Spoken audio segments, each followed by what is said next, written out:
近期忙住拍攝《一路繁花2》嘅張柏芝，日前就喺社交網度上載影片，同大家分享佢每次出行前點樣斷捨離。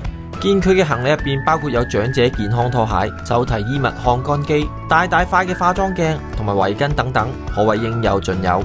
除此之外，佢都會帶埋垃圾膠袋，方便每次拍攝之後將垃圾裝好帶走。至於太陽眼鏡，亦都係必須嘅。佢就解釋，因為每次拍到夜晚，大家嘅雙眼已經係滿滿嘅黑眼圈，要用太陽眼鏡嚟遮擋。另外，一個同佢出入10幾年嘅暖水壺都係必帶嘅。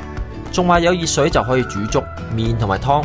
仲話佢當年解決咗仔仔 Lucas 唔少餐，相當幫得手。最後佢仲帶爆媽咪執行李好勁，人哋需要3個篋嘅位置，佢媽咪只需要1個行李篋就搞掂。仲搞笑話會唔會超重就另作別論啊！